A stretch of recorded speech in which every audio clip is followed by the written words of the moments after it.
Hello everyone! Welcome back to Ace Attorney Trials and Tribulations. We're gonna be finishing the Masked Mask case today. We've dragged Atmay out of his trial and brought him over here because he's probably the real murderer. And we also have to figure out who the Masked Mask was that stole the art. So yeah, let's just jump into this. I'm excited to see how this one ends and then also maybe see the setup for the next case at the end of this video, depending on how long this trial takes to finish. Let's go. Hi, sis. Oh yeah, Mia did briefly show herself. I could have sworn I heard Mia's voice. Well, that's also not the first time that's happened. Like, I swear at least one or two other times, maybe even more than that, you've heard Mia's voice. So then, she's still alive, inside your heart. Nicky boy. Oh, Ms. Delight. Is it true that detective is the real killer? To be honest, we don't have any definite proof. But he's the only one who could have done it. But wasn't he at Lordly Taylor that night? Nah, his sprite was there. We saw it at the murder. Not to mention, we don't exactly know his motive. I mean, why would Detective Atmay want to kill Kane Bullard? Yeah, I don't know. Oops, it's almost time. Better get back to the courtroom. I need to find some solid proof. And it's gotta happen sooner rather than later. We're just gonna BS our way through this like we always do.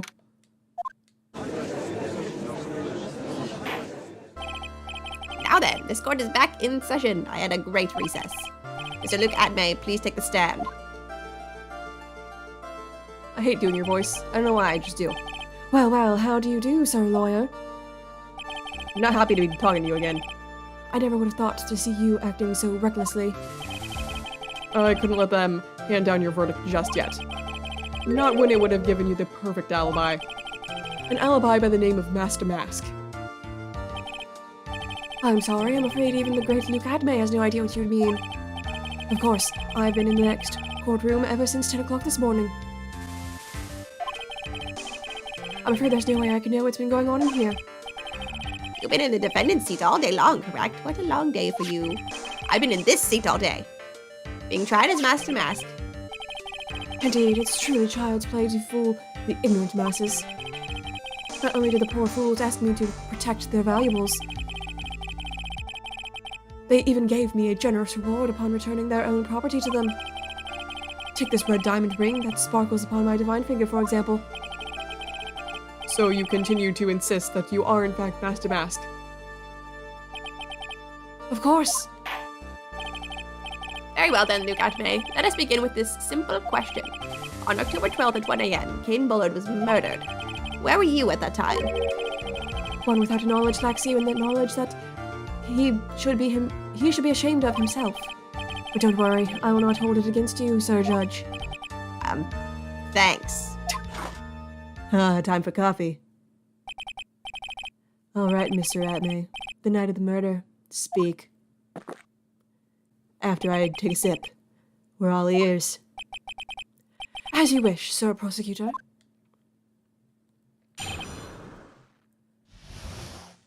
The alibi. I was stealing the urn as Masked Mask, just as I announced I would. I had more than enough time to prepare. It was a pathetically easy job. A photograph contains no words, but in this case, one turned out to be my witness. The time at which the camera captured Masked Mask was the same time as the murder. Was it? Do we know when it was taken? Camera data.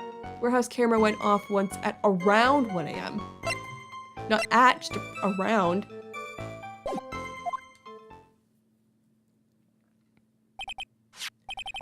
It seems the main point of discussion will be this photo of the crime scene. Everything else up until now was all part of his plan. There has to be a secret to this picture as well. Even the great Masked Mask cannot be in two places at once. It's because you're not actually Masked Mask. Now then, if you'll excuse me, I have a verdict to receive. You're not going anywhere, buddy. I have to do my cross-examination. Unfortunately, Mr. Atmay, we still have to do your cross-examination. Right. A fool is too foolish to know that he is a fool. Do not give me the Francisca treatment. I'm just trying to say that you're full of it, Nick. The only thing that's full of it is his alibi.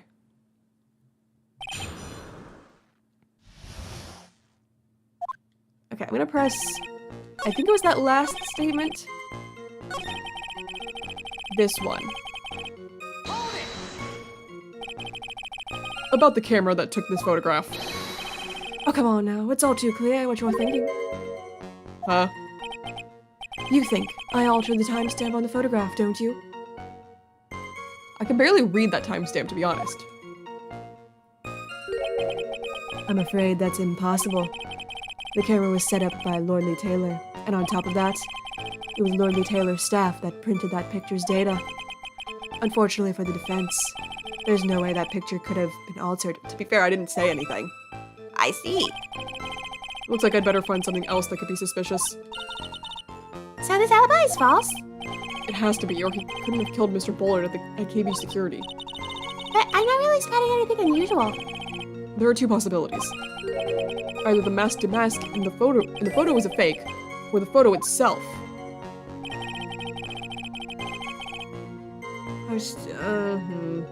But it also could just be a third mask to mask. There's, like, other possibilities. More than enough time to prepare. It was a pathetically easy job. I don't know this. I believe Adrian Andrews hired you at one point. That's right. That was over 20 days ago, if I'm not mistaken. You sent the calling card to Lordly Taylor 10 days before the heist. That would mean you sent out the card after you began your security watch, right? Indeed. There was no reason why I couldn't do both jobs at once. It was the perfect opportunity to steal my latest targets. I see. You truly are evil, aren't you? You're an evil man. I don't know that the judge has ever called anyone evil before. Yes, evil's what I am. Hey, Nick. Isn't there something odd about this? Lieutenant Abbey was always proud of his ace detective skills, right? But the iron was stolen from Lordly Taylor while he was the only one watching it. He'd have no way to maintain his perfect ace detective persona. You know, that's true. It's kind of odd. It is.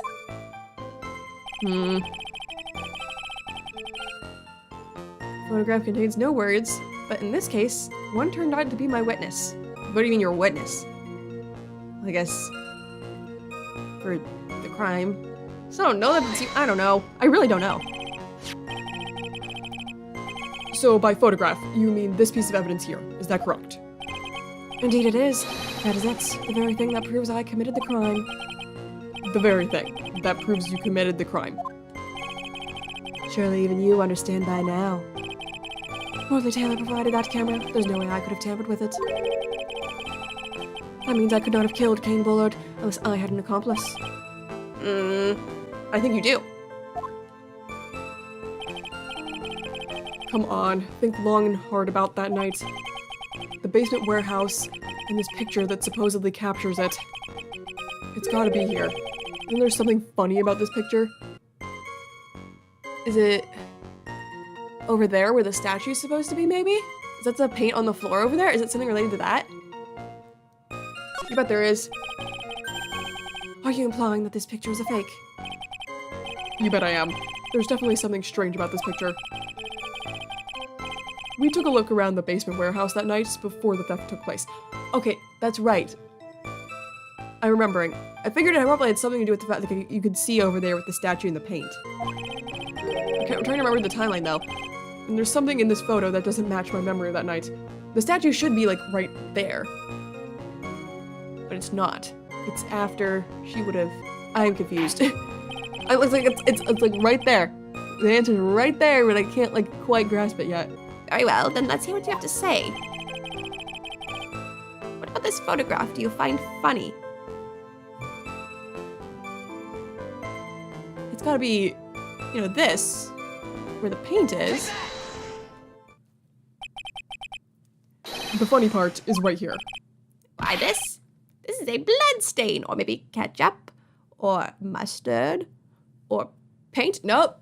You got it right that time. It's paint, Judge. Finally, I'm right. Ah, blood. Now this case is getting interesting. I was so bored before. Not exactly. The stain is actually pink paint. Oh, just paint.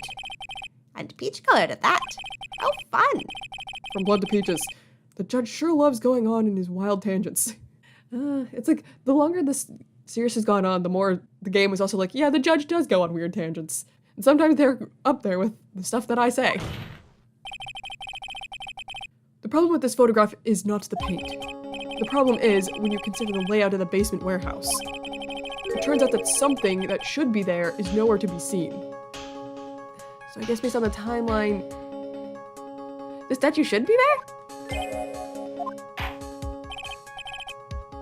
Well, Mr. Wright, what is supposed to be in this picture instead of the paint stains? The statue. The supervisor of the treasure exhibit stated the following. Well, there's a good reason for that. On the day of the crime, around noon, that golden statue just happened to arrive in the mountain training hall. I realized that the statue would be the perfect size for covering up the paint stains. I guess I'm confused because by the time we got down there, the statue was moved over there. So he would have had to have moved it, I guess. She moved it there to hide the paint. And so in theory it should still be there. So why did it get moved? I guess it would have had to been mask to mask. That's why I put it where you first saw it. I myself was there that night the theft took place and saw the statue in that spot. If this picture was truly taken on that night, then that statue should have been there. Objection! But when I went there the day after the theft, that statue of the old bag was sitting in the corner. When were you there? We missed each other, Gatto. Perhaps it was pushed there accidentally. Your Honor, the statue is slightly larger than yourself and quite heavy. It would take more than an accidental push to move it that distance. In that case, can you prove it? Can you give us the rhyme and reason as to why the statue was moved that night? Can you do it, Nick? Never mind who moved it. The real question is why did they move it? Well, Mr. Wright, I hope you're prepared with your answer. I'm going to ask a question now. Now then, who was the one that moved the golden statue on the night of the crime? I don't actually think it was Luke, but I'm gonna have to say it is, because who else would it be? Look how Mask to Mask is still like a separate person. I guess Luke got me. Well, he seemed to have knowledge of it, so maybe he did move it. The one who moved the statue is none other than Luke Atmay. Come now, Sir Lawyer. There you go again on one of your strange delusions. Unless, did the timestamp say AM or PM? Did she say it happened around noon? Maybe it was shortly after that. Mr. Wright, what basis do you have for your strange delusions? Calling me delusional? Yes. It's very simple. Witness was the only one in the basement warehouse that night. That is indeed very simple. However, why would I want to move a heavy golden statue? The reason for moving the golden statue, here's where our battle really begins. Well, Mr. Wright, what reason did the witness have to move that statue? The reason can be found here in this photograph. Look at me, you pretended to be Mask to Mask to create an alibi by showing you were at Lordly Taylor that night. It is this timestamp, isn't it? This photograph contains a single fatal flaw. It says AM. If the statue had been there, your lie would be exposed like cheap film at the drugstore. That's why you had to move the statue. A single fatal flaw. Interesting theory. Please enlighten us. Just where in this picture does... Yeah, you didn't get to finish by hearing my question. It says AM. I think it's the timestamp, though. Naturally, the line in the photo is the timestamp. What do you mean? I'll tell you exactly what I mean. On the night in question, Luke Atmay went to KB Security and murdered Kane Bullard. Therefore, it's obvious. It would have been impossible for him to have been at Lordly Taylor at this time.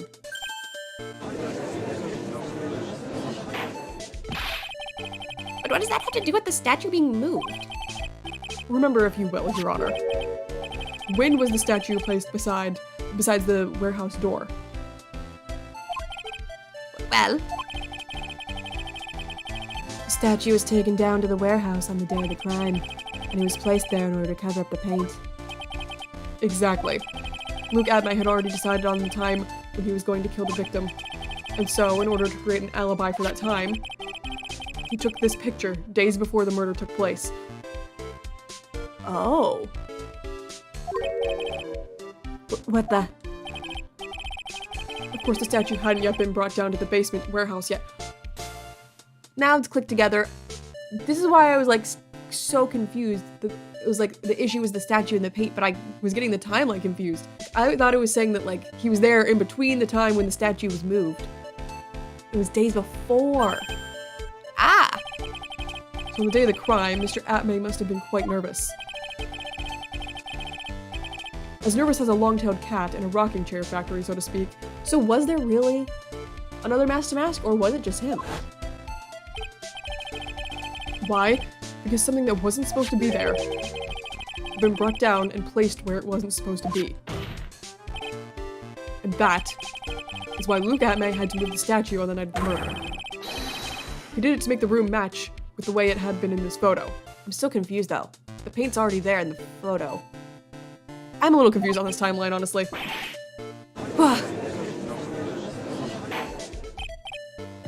Order, Mr. Atmay, is this true? One moment, Your Honor. Have you forgotten this? What's that? The data from the basement warehouse computer. According to this, the camera did indeed go off on the night of the crime. It's true that the camera had been set up by the Lordly Taylor staff. However, the program used to manage that data was yours. That alone would have allowed you to tamper with the data.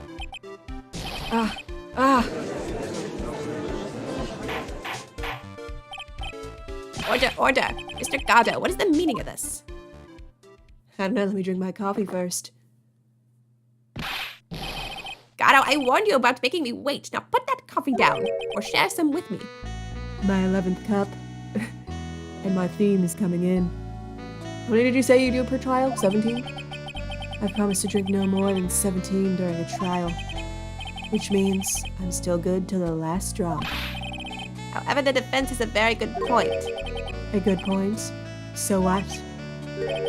We are all but travelers on a road of infinite points. I think he's got his points mixed up with his other points. So you said this photograph was taken ahead of time? And that the statue was moved in order to make it match? That's a very interesting idea, however. There's one point that can't be denied. Which is? That I'm on coffee cup number 12.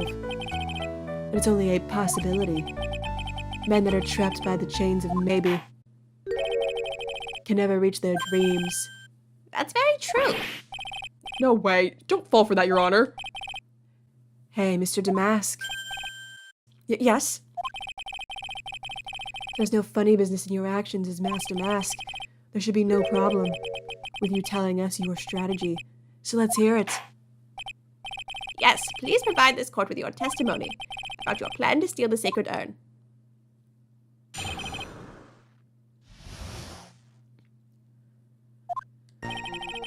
I first received the request from Lord Taylor about 20 days ago. The urn was placed in a box, and sorry! It was then sent to the warehouse. Hence, I was actually unable to see the urn for myself until the day of the crime. I knew it was an extremely valuable treasure, so I sent my card 10 days beforehand.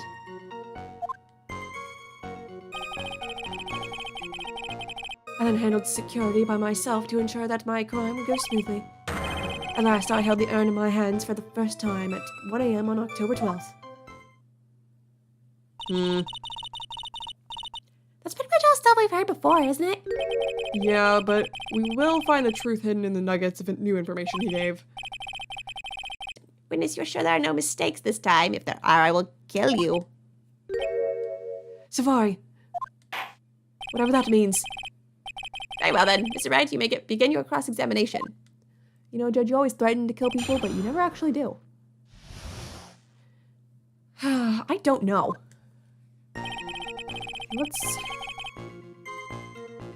Let me check the court record. He mentioned the calling card. Let's read it. To the security at Lordly Taylor, I will be coming to purloin the most priceless work of art on display in your Treasures of Korean exhibit. Take good care of the speckled urn, won't you? Yours truly, Master Mask. I don't know. Maybe the fact that it says that it's gonna be on display, but he knew it was in the warehouse. It was placed in a box, and it was sent to the warehouse. How would Master Mask have known that? But if he's saying that is Master Mask, I don't know. Okay, so I double-checked the guide on this one. I was right. It is the calling card, and it's on this statement. And I'm still not fully following the logic. I feel like I'm really struggling to follow the logic in this case a little bit. Like, I thought it was something to do with why this statement? Mr. Atmay, if you really are Master Mask, then you also wrote this calling card, correct? But of course. Is there a problem with that calling card? Allow me to read a passage from the calling card that Master Mask had written. Take good care of the speckled urn. Now, the speckled here. Oh. Surely refers to the pink pattern on the sacred urn. I'm still kind of confused, to be honest. Yes, that is true, but so what? Truth be told, there is no way that Master Mask could have known about this pattern. What do you mean? This pink spotted pattern on the urn is actually something more than paint stains. Paint stains? And these stains did not appear until after the urn had been taken to Lordly Taylor. Oh, God. Not a cup. Cup number, what is it, 13? I'm not finding this joke to be very funny, Mr. Trite. The day that the sacred urn was taken to the warehouse, the urn was broken due to the human error. Or should I say, an error-prone human. And that's when the pink paint got on the urn. You can't be serious. And yet this calling card clearly mentions the paint pattern. Which means Detective Atmay had seen this urn long before the crime ever took place. In fact, he saw it when this fake photo was taken. Puh. And because this photo is a fake, your alibi for the night of the murder no longer holds water. Okay, I think the reason I was confused is I was, for some reason, working under the assumption that Adrian dropped the urn and did all this stuff with the paint, that it was the day of the crime. But it wasn't. It happened before, like several days before. I think.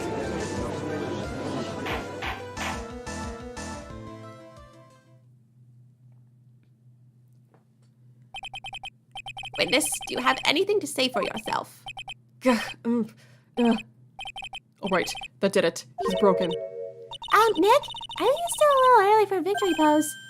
Huh? Oh God, he's got coffee cup number 14, and he's smiling. Ha. It's so sad. No one has any conviction these days. Conviction, you say? Yesterday we all decided unanimously that this man was Master Mask, and now we're calling him a murderer. You don't think we're being a tad fickle? That's a good point. I am easily swayed. No way! Don't fall for that too, Your Honor! I'm the one you love, remember? You say that Luke Atmay was the one who killed Cain Bullard? Then let me ask you this. Why would he do that? I honestly have no clue.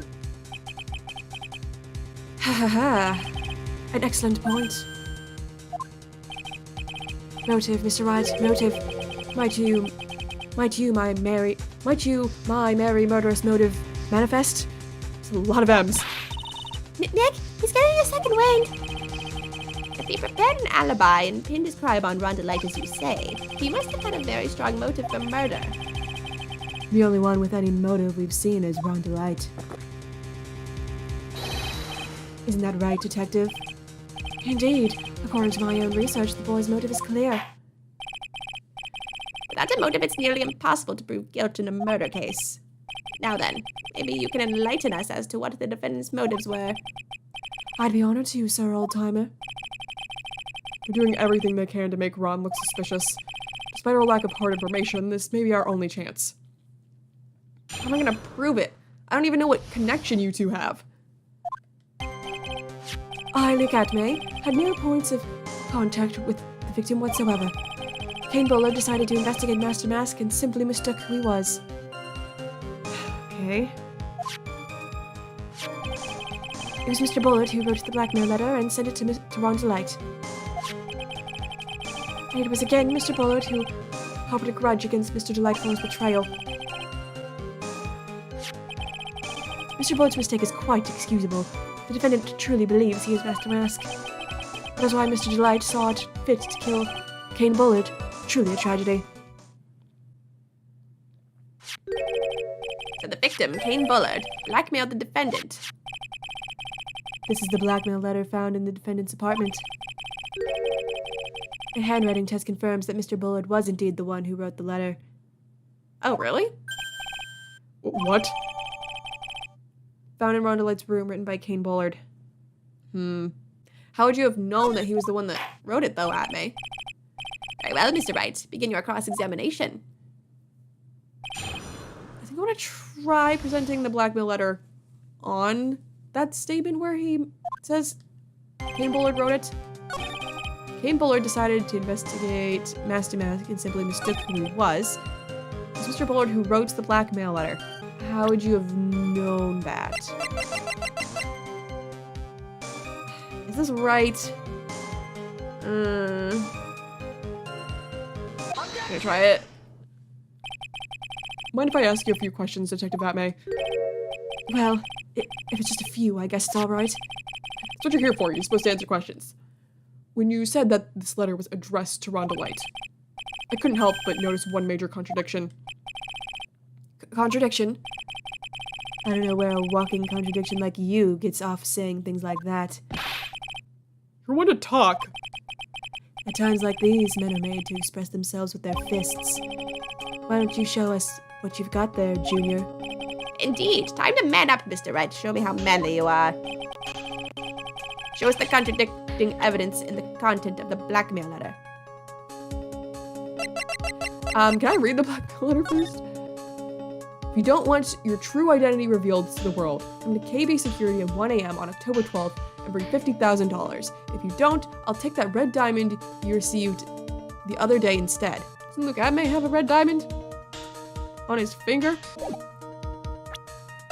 A thought occurred to me. Where's that photo? Not the publicity photo. I know what I'm looking for. No, is it a newspaper clipping? Does he have it here? Stolen. Purchased gem. I don't know. No, that is the hand he has it on. Because he always has it across his chest. He doesn't have that red diamond there. Okay, I'm gonna go with this first. Take a good look at this newspaper clipping. He doesn't have the ring on there. It contains a picture of the tear of Eminon, the stolen jewel. What about it? The problem is this jewel's color. Color? I'm not much for discussing color myself. According to the clipping, the color of the stolen jewel was blue. However, in the blackmail letter, a totally different jewel is mentioned. I'll take that red diamond you received the other day. Red. Which means the red diamond described in the blackmail letter is not the tear of Eminon that Master Mask stole at all. It's what he had on his finger. And your point is, Mr. Trout? So you're trying to say that this blackmail letter was intended for someone else? That is what you're trying to say, right, Trout? That is what you're trying to say, right, Mr. Wright? I said his name right because I'm friendly, Gato. That's what you're trying to say, right, Nick? Yes. This is who Kane Bullard was actually blackmailing. Luke Atme.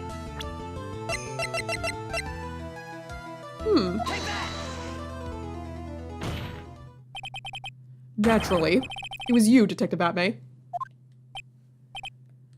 Do you have some sort of basis for that claim?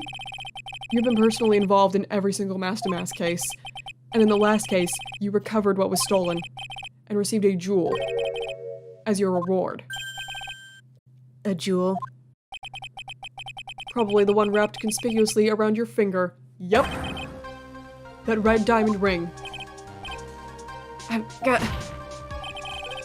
That is the diamond referred to in the letter, which means that Kane Bullard wrote that blackmail. Which means that Kane Bullard wrote... I can get this line eventually. Which means that Kane Bullard wrote that letter in order to blackmail you.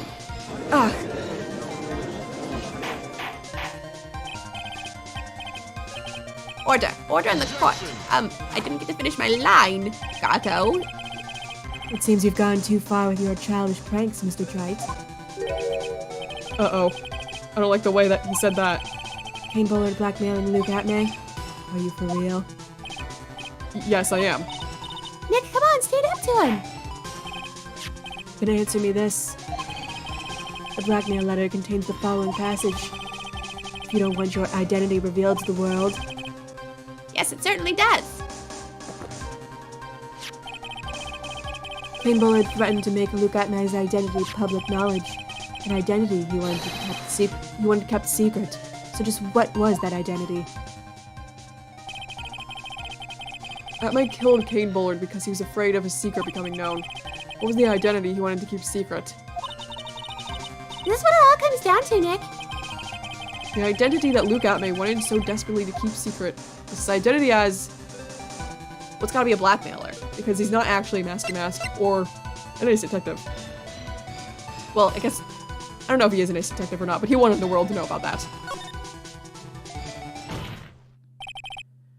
Luke Atmay was a blackmailer. Objection! Hey now, isn't that a little different from what you've been saying? You said that Kane Bullard was the one blackmailing Luke Atmay. Are you saying that Atmay was blackmailing someone else on top of that? You have to admit that does sound a little odd. It's not odd. It's the only thing that makes any sense. It wasn't the other two answers. It couldn't be. Kane Bullard was blackmailing Luke Atmay. But Rhonda Light was also being blackmailed by a certain someone.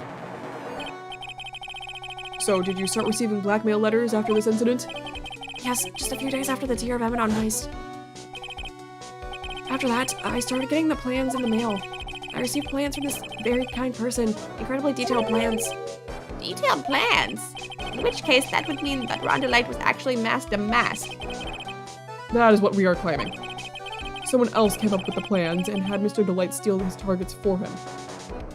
So I'm still gonna go to jail for being Master Mask. And that someone was none other than Luke Atmay. Shh! Silence! Ha ha ha! Hee hee. Now I see it's all becoming clear. What is? When you were in grade school, you received the same report card every year. Careless, with a tendency to jump to conclusions. Am I wrong? How did you... Aw, poor Phoenix.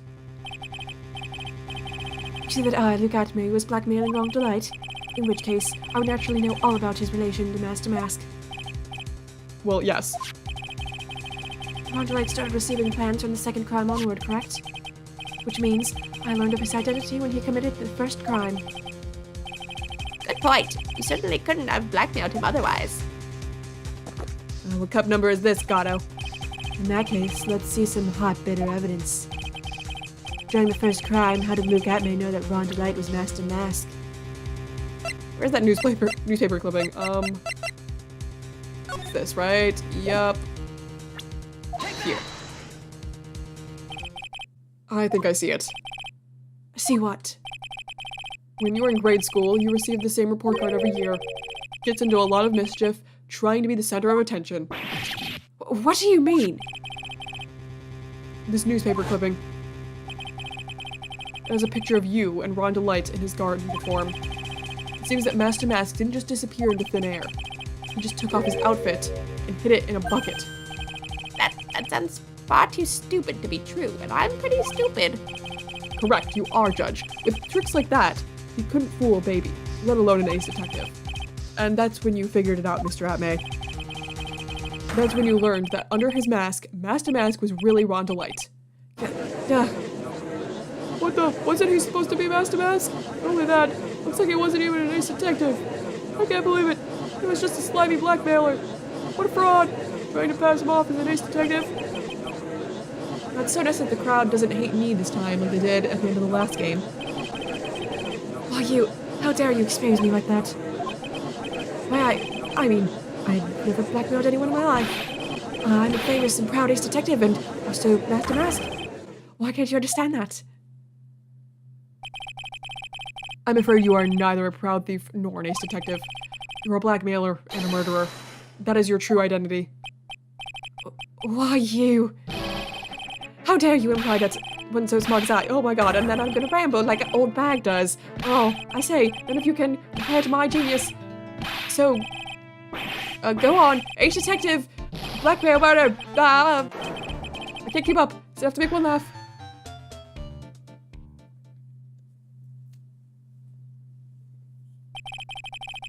It would seem we finally arrived at the real answer. That was quite a performance by Mr. Atme. Bailiff, please prepare a cell for Mr. Atme. Objection. What now?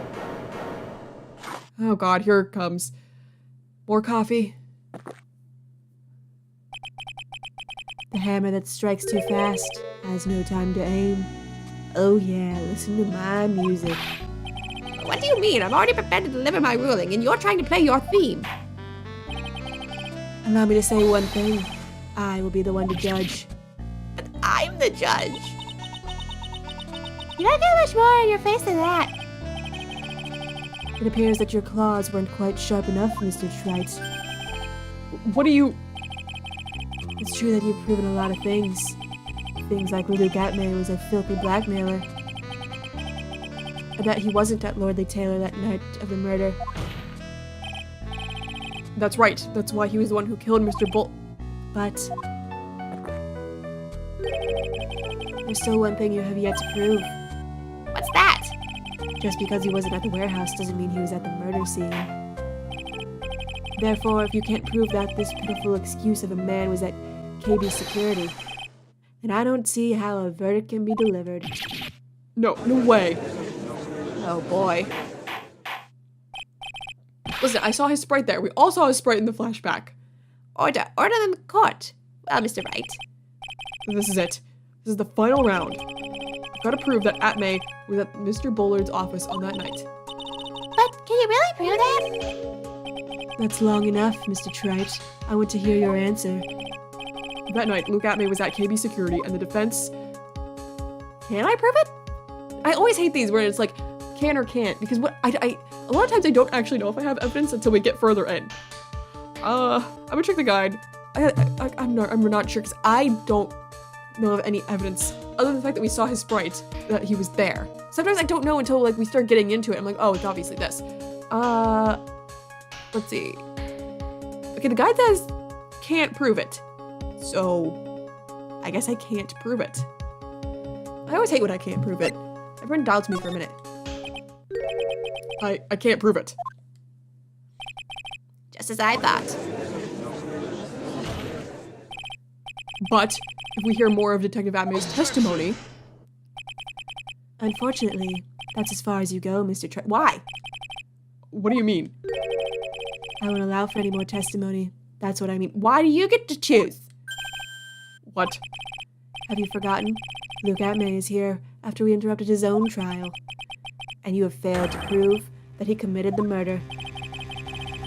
I think it's time for this witness to return to his own trial and face his guilty verdict as Master Mask. But I'm not done with him. No. Well, now, Sir Lawyer, it seems that love wins out in the end after all. I am the ace detective as well as Master Mask. My verdict will verify that. Just as Rhonda Lights will verify that he is the true murderer. I declare that with the full force of my ace detectiveness. You're not an ace detective.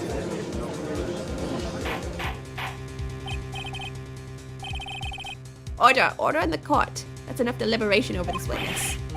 I can't believe this. At this rate, Ron is... Don't get him now, Nick. You saw him tomorrow. We can look for more evidence and... By then, it'll be too late. Huh? Why? We'll have the verdict and an alibi. Double jeopardy. One of the basic rules of any court of law. Double jeopardy? Can a defendant be tried and found innocent in court? That defendant cannot be tried again for the same crime. This is a fundamental rule of all courts. And it applies to this witness as much as it applies to anyone else. Mr. Atme will be found guilty in a matter of minutes. Guilty as Master Mask, which means... He'll be innocent as far as the murder of Kane Bullard is concerned. No way! The fact that you are unable to prove Mr. Atme's guilt of that crime here. Listen, the guide said that was the right answer, so this is gonna turn around somehow. Means that he will never again be tried as Kane Bullard's murderer.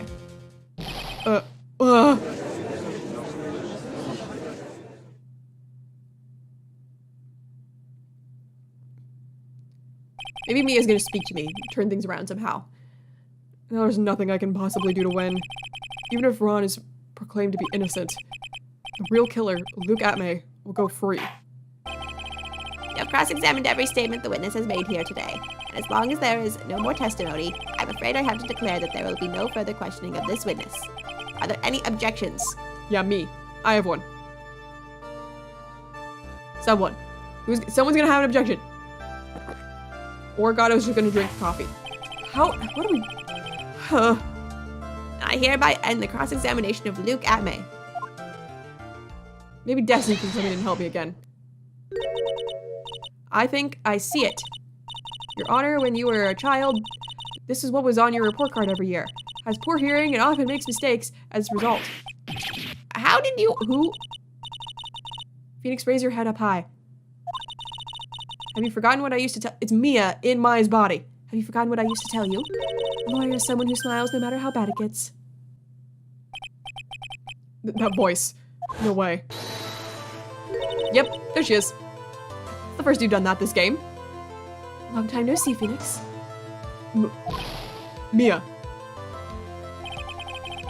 This is the true power of the Korean channeling technique. I know that's really Maya who's standing before me, but right now she's my mentor, Mia Fey. Now let's do this. But there's nothing more we can do, Mia. Without any more testimony, I can't cross-examine. Not yet. The testimony's not over yet. What do you mean? Your Honor, just now you said something very interesting. You have cross-examined every statement the witness has made here today. Yes, that's true, but... Unfortunately, Your Honor, you're forgetting something. Earlier, after the last cross-examination, this witness made a number of remarks. Well now, Sir Lawyer, it seems that love wins out in the end after all. I am the detective as well as Master Mask. My verdict will verify that. Just as Ron Delight will verify that he is the true murderer, I declare that with my full force of my ace detectiveness. Yes, but these comments appear to have no importance whatsoever. Very well, then we shall prove their importance via cross-examination. At any rate, as long as the witness has made these remarks, we, the defense, assert our right to question them. Is that all right with you, prosecutor? Is something the matter, Mr. Gatto? He's like, how the hell did that girl turn into a taller woman? What's going on? She changed appearance. Nothing. Oh, Sir Lawyer, it looks like you're one step too late. If you think such falsehoods would do anything to me, look at... Let's hear it. Huh? It's true that the witness made some remarks. So then, let's hear this last bit of cross-examination. Mr. Carter, what are you... Very well then, Mr. Luke Atmay. I'm going to allow the defense to cross-examine your earlier remarks. This is so wacky, I love it. The defense would like to hear why you declared the defendant to be the true murderer. So please, give us one last bit of testimony. Phoenix, this is it. This is our absolute last chance. Yes, Chief.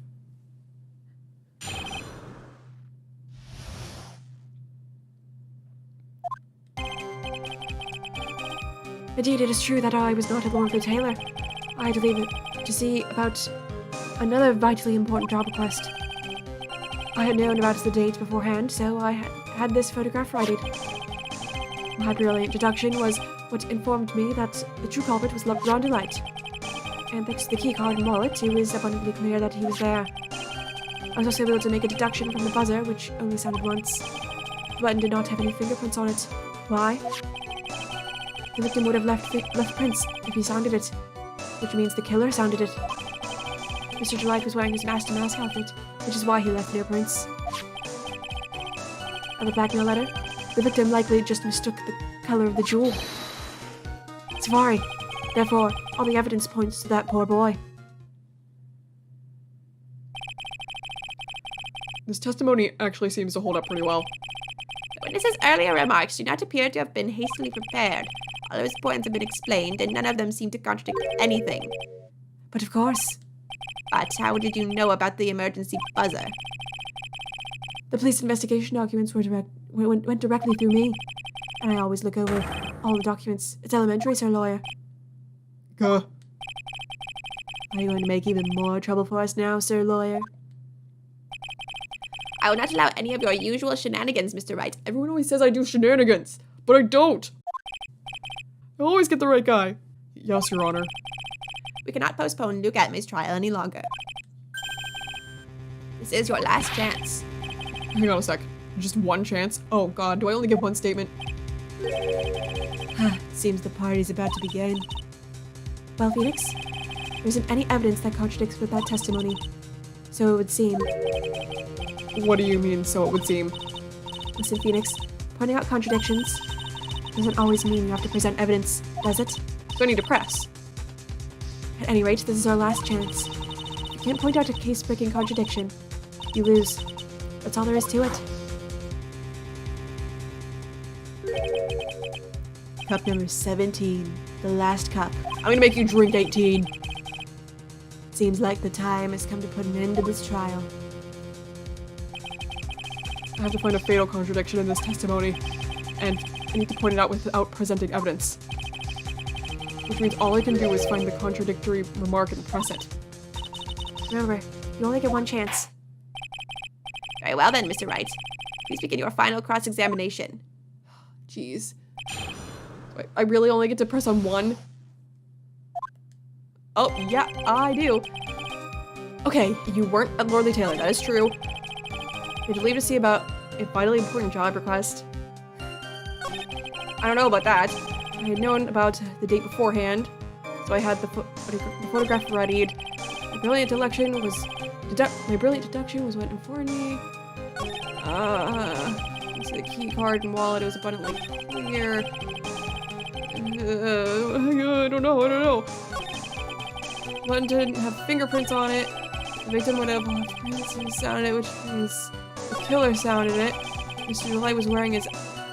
But this is the only one I could think of because would he have known that he was wearing the outfit unless he was there? Because we determined that when he was not here, he did not hear that. So we shouldn't know about that unless he was there and saw it. We're risking it. Mr. Atmay, about this last remark. Objection. You still don't get it, do you, Tried? Let me finish! This isn't the time to be pressing the witness on every little statement. I'm not. This is the one statement I pressed on. I'm afraid you're the one who still doesn't get it, Mr. Gatto. What? Mr. Atmay, it seems you have finally admitted that you were in the CEO's office on the night of the murder. Oh, I got it right! Yes! Oh, big brain moment. How can you say that? Let's review your testimony, shall we, Mr. Atmay? The button did not have any fingerprints on it. Why? Mr. Delight was wearing his master mask outfit. Is that correct? Indeed, that's what I said. My deductions are absolutely foolproof. Or like your deductions prove that you're a fool. I'm sorry? Whatever do you mean? For some reason, I'm starting to get really thirsty. Oh, you might need cup number 18, buddy. When exactly did we learn the fact that Ron Delight was dressed as Master Mask when he went to the scene of the crime? That was, It was just a few hours ago. Back when my 6th cup was looking at me with a cold stare. He remembers the exact copy number. Oh, did I forget to mention it before? I'm sorry, I just never had a chance to mention it up until now. That's right. The defendant had yet to tell anyone else this fact before this morning. Therefore, the only people who should know about this are those who have been watching this trial. Do you understand now, Detective Atmay? There is no way that you should have known about that. Yeah. You were in the next courtroom being tried as Master Mask. So then, enlighten us. Just how did you know about that piece of information? Cal. Come on. This detective must have known about it. He probably had plenty of chances to find out before. And it's those chances that I want to discuss next. That night, Mr. Delight was wearing his Master Mask outfit. There is one and only one way for Detective Atmay to have found that out. only one. One way, you say? Please recall, if you will, Mr. Delight's testimony. He said he never mentioned it. When I entered the office, there was a suspicious shadow there. Or that. That is the other thing. For a second, my client witnessed the real killer. But Mr. Delight never saw his attacker, so there's no way to tell whether or not the real killer was Luke Atman. It's with that statement that I'll turn this case on its head. Just what are you implying? Mr. Delight saw the real killer, correct? Now, if you turn that statement around, it stands to reason that the real killer had also seen Ron Delight. In his outfit. Impossible.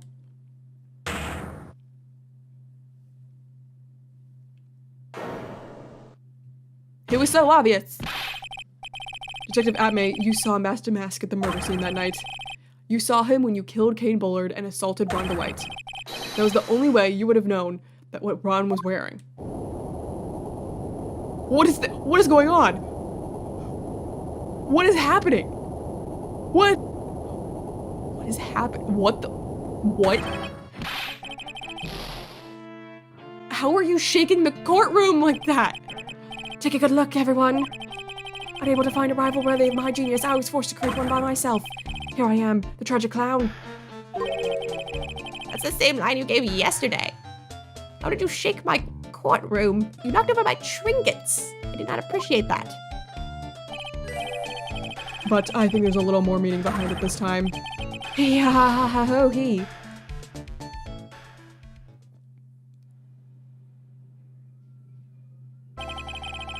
What an awfully complicated incident.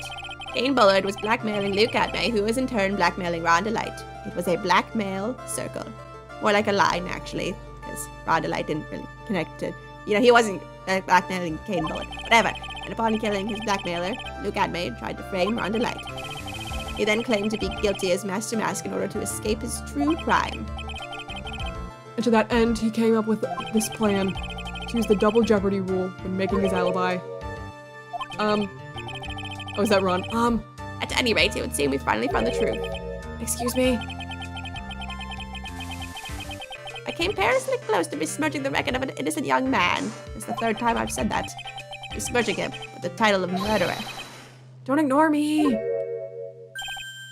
Oh, I didn't realize you were there. Hi. Why wouldn't he be? About the verdict? I know. You never committed any murder. That's right. I'm so glad you understand that, but I really am Master Mask. Huh? So thanks to that trial yesterday, I'm innocent now, right? What was it you said? Double jeopardy? That's right, double jeopardy! He's gonna get to go free! Now that you mention it. I've been careless. Careless? What do you think, Mia? As the defendant says, the rule of double jeopardy is absolute. Okay, he gets to go free. A defendant can never be tried twice for a crime in which he was once found innocent. Then, Master Mask is really innocent? It would seem so. For now. For now. Now then, this court finds the defendant not guilty. Release the confetti. This is the first time you're seeing my wacky confetti, Gado. What do you think of it? It's quite fun, isn't it? Boy, this is really lucky. Wait, this isn't so good after all. You see, the thing is, I still am Master Mask after all. What's your wife gonna think of that? You did it, Phoenix. Thanks, Mia. It's been a long time, hasn't it? Yeah, it's because Maya doesn't call on me much these days. Oh? I'm just joking, Phoenix. Don't take everything so seriously. But on the other hand, Maya, she seems kind of torn these days. You mean about becoming the master of the Crane channeling school? Becoming the master means saying goodbye to our mother. Misty Faye, right? Watch over her, will you, Phoenix? Of course. Well then, see you around. Mia? Mr. Wright. I don't know what to say. Congratulations, Mr. Delight. Thank you so much. No, wait. Nothing really matters anymore, though, now that all this has happened. Come on, just be happy already. Maya. You've been cleared of the murder charges and got off as Master Mask to boot. But in exchange, I lost everything. How? What do you mean? Stealing security information from KB Security, becoming Master Mask. I did it all for one reason, for her.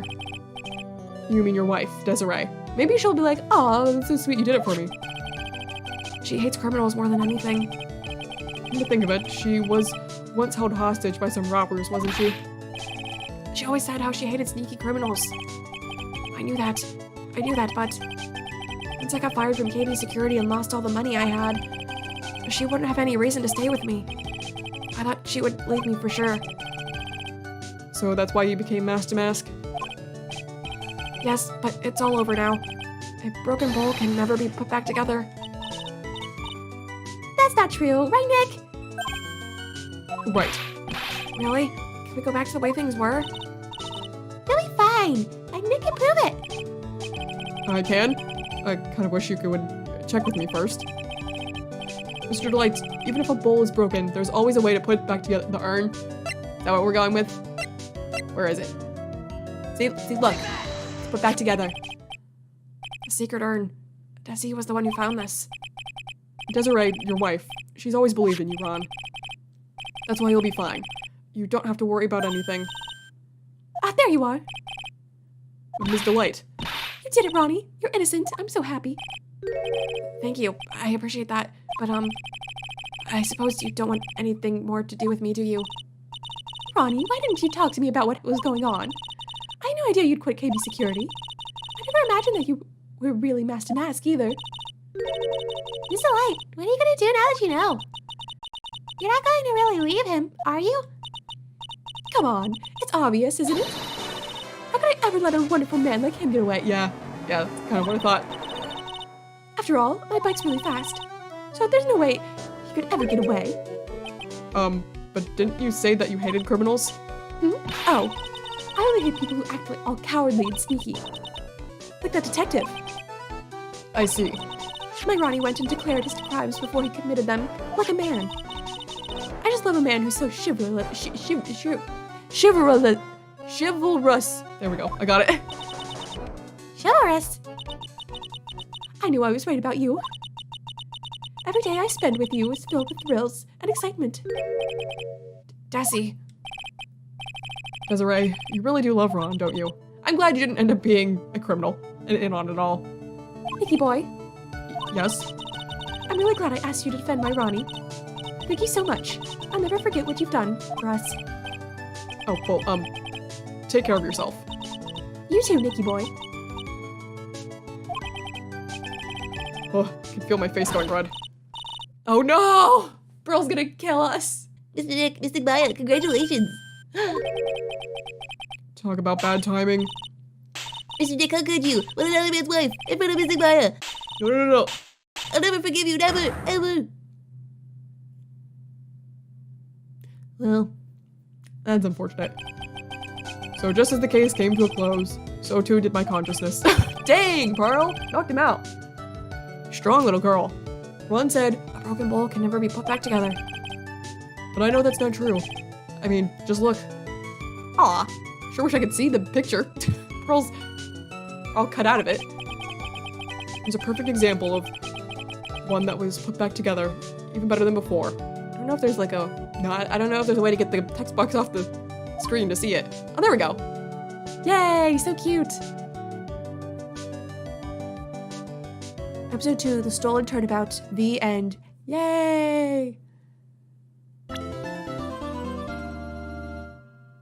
Oh, why is Maya like, is it a maid outfit or is it like she's working at a restaurant? A brand new episode has been added. Maya, with you being on the cover, I really hope you're not gonna be accused of murder. Okay, I'm gonna save and then we're gonna get the intro for this case. Okay, let's see it. That's enough. This court sees no reason to further prolong the trial. This case is extremely clear. I see no room for misinterpretation of the facts. It wasn't me! I swear it wasn't me! The evidence and testimony we have seen and heard are conclusive. The victim was alone at his table when he drank out. I ran out of time. No, you're wrong. I know what I saw.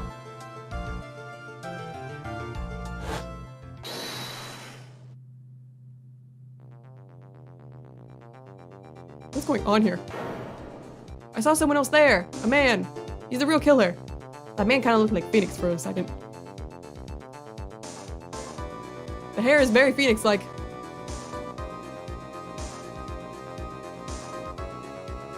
Poison. Why would anyone believe me?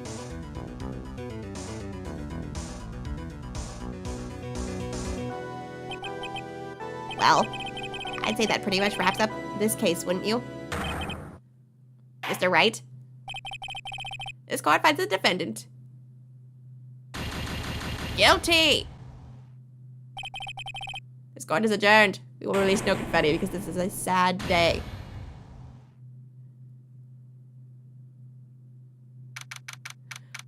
Interesting. What was all that about? Wait, did our defendant just get found guilty?